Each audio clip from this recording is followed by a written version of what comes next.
चलिए स्टूडेंट्स लेते हैं क्वेश्चन नंबर 9। बोल रहा है if a few drops of a concentrated acid accidentally spills over the hand of a student, what should be done. किसी के बच्चे के हाथ पे गलती से कॉन्सेंट्रेटेड एसिड गिर गया, ठीक है, उसकी कुछ बूंदें गिर गई, तो जल्दी से हमें क्या करना चाहिए। ठीक है, तो हमें ऑप्शंस कुछ दिए हुए हैं। अच्छा, आप कुछ बच्चे ये सोचेंगे, समझिए जरा, देखिए उसके बच्चे के हाथ पे एसिड गिर गया है, वो भी कॉन्सेंट्रेटेड एसिड है, ठीक है। तो कुछ बच्चे सोचेंगे कि भाई उसके हाथ पे हम स्ट्रॉन्ग बेस डाल दें।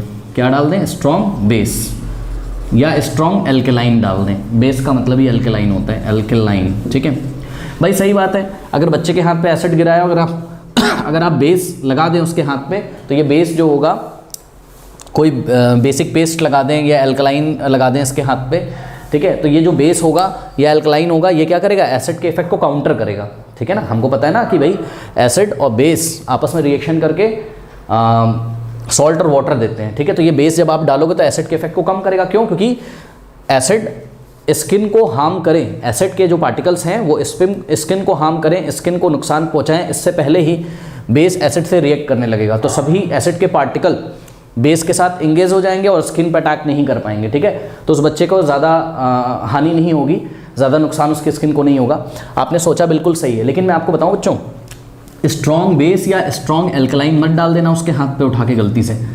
पता है क्यों? क्योंकि देखो लैब में जो रिएक्शंस होती हैं, ठीक है, लैब में कह रहा हूँ, सॉरी, केमिस्ट्री में जो रिएक्शंस होती हैं वो नंबर ऑफ मोल्स पे डिपेंड करती हैं, ठीक है ना। जैसे मैं आपको एक एग्जांपल दूंगा तब आपको समझ में आएगा। फॉर एग्जांपल, मैंने एक स्ट्रॉन्ग बेस लिया, NaOH, सोडियम हाइड्रोक्साइड, ये क्या है? एक स्ट्रॉन्ग बेस है। और एक स्ट्रॉन्ग एसिड लिया HCl, ठीक है, हाइड्रोक्लोरिक एसिड, ये एक स्ट्रॉन्ग एसिड है। तो इसकी रिएक्शन अगर हम कराएंगे तो हमें क्या मिलता है? NaCl और साथ में क्या मिलता है? वाटर। देखिए एक सॉल्ट मिला और साथ में क्या मिला? वाटर। तो यहाँ पर ध्यान देने वाली बात है, NaOH का 1 मोल, मतलब NaOH के आगे 1 लिखा हुआ है ना यहाँ, ठीक है, NaOH के आगे यहाँ 1 लिखा हुआ है और HCl के आगे भी यहाँ 1 लिखा है, कुछ नहीं लिखा है तो 1 लिखा हुआ है। अरे भाई आगे ऐसे नंबर नहीं लिखे रहते हैं बैलेंस करने के लिए, वही बात कर रहा हूँ, उन्हीं नंबर्स की बात कर रहा हूँ, ठीक है। तो यहाँ NaOH के आगे भी 1 लिखा है, HCl के आगे भी 1 लिखा है, यानी कि 1 मोल NaOH रिएक्ट करता है किसके साथ? 1 मोल HCl के साथ। तो 1 मोल NaCl और 1 मोल वाटर हमको मिलता है। तो सुनिए मेरी बात, जिस बच्चे के हाथ पे एसिड गिरा है, क्या आपको पता है कि कितना एसिड गिरा है, कितने मोल गिरा है? ठीक है, ये बात आपको नहीं पता है, ठीक है ना।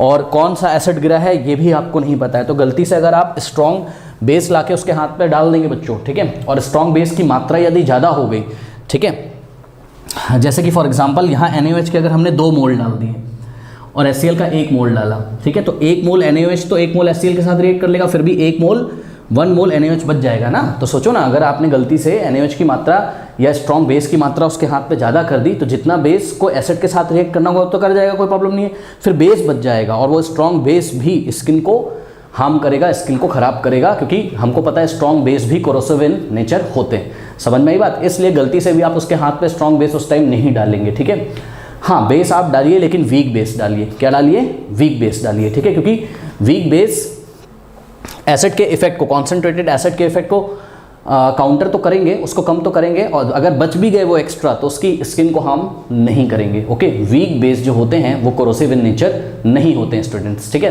तो आपको 4 ऑप्शंस में से ये ढूंढना है कि किस ऑप्शन में उन्होंने वीक बेस आपको दे रखा है। तो आइए देखते हैं। पहला ऑप्शन है wash the hand with saline water, ठीक है। सुनो बच्चों, सलाइन वाटर समझते हो ना, नमक का घोल बना के, कह रहे हैं नमक का घोल बना के उस नमक के घोल से हाथ को धोना है। जी नहीं, क्यों? सलाइन वाटर न्यूट्रल होता है भैया, सलाइन वाटर क्या होता है? न्यूट्रल होता है, ना ये एसिडिक होता है ना ये बेसिक होता है। तो ये ऑप्शन गलत हो गया, ठीक है। ऑप्शन बी क्या है?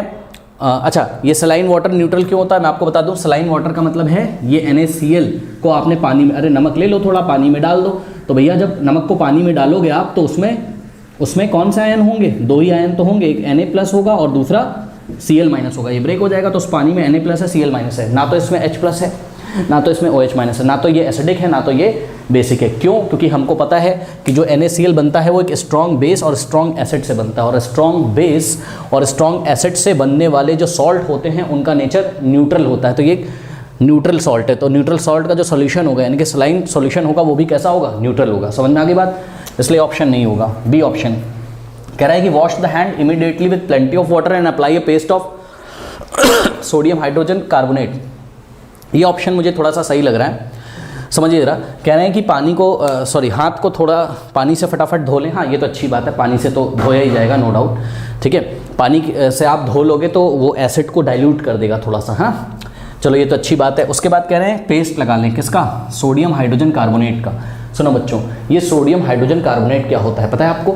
Sodium hydrogen carbonate. ठीक है, सोडियम एक मेटल है, एक एक्टिव मेटल है, एल्कली मेटल है, और एल्कली मेटल्स के जो हाइड्रोजन कार्बोनेट होते हैं, सुन लीजिए, एल्कली मेटल्स के जो हाइड्रोजन कार्बोनेट होते हैं वो बेसिक इन नेचर होते हैं बच्चों। फिर से मैं रिपीट कर रहा हूँ, सुन लीजिए, एल्कली मेटल्स के ऑक्साइड्स हों और चाहे कार्बोनेट्स हों और चाहे हाइड्रोजन कार्बोनेट्स हों, वो बेसिक इन नेचर होते हैं। तो सोडियम का हाइड्रोजन कार्बोनेट कैसा होगा? बेसिक इन नेचर होगा। और मैं आपको बता दूं बच्चों, ये एक वीक बेसिक नेचर का होता है। तो सोडियम हाइड्रोजन कार्बोनेट कैसा है? वीक बेस है। तो ऑप्शन बी पे ही हम टिक लगाएंगे। ठीक है, क्योंकि वीक बेस हम हाथ पे लगाएंगे पानी से हाथ को धुलने के बाद। ठीक है, आइए ऑप्शन सी में देखते हैं क्या प्रॉब्लम है। कह रहा है after washing with plenty of water apply solution of sodium hydroxide on the hand. सुनो भाई, ठीक है, कह रहा है कि हाथ को थोड़े से पानी से धो लो, उसके बाद सोडियम हाइड्रोक्साइड लगा दो हाथ पे। अरे भाई, सोडियम हाइड्रोक्साइड कैसे लगा दोगे यार? सोडियम हाइड्रोक्साइड, ये NaOH, ये एक स्ट्रॉन्ग बेस है। स्ट्रॉन्ग बेस डालने के लिए मना किया है मैंने। ठीक है, स्ट्रॉन्ग बेस डालोगे परेशान हो जाएगा बंदा और। ठीक है, उसका कारण मैंने आपको बताया। उसके बाद ऑप्शन डी है। ठीक है, ऑप्शन डी में आपको क्या बोलता है? ऑप्शन डी में बोलता है neutralise the acid with a strong alkaline. ठीक है, कह रहा है कि एसिड को आप स्ट्रॉन्ग एल्कली से न्यूट्रलाइज करा दोगे क्या? अभी मैंने मना किया, स्ट्रॉन्ग एल्कली मतलब स्ट्रॉन्ग बेस उसके हाथ पे डाल दोगे क्या? नहीं, तो ये ऑप्शन भी रॉन्ग है। ओके, कर लीजिए स्टूडेंट्स इसको।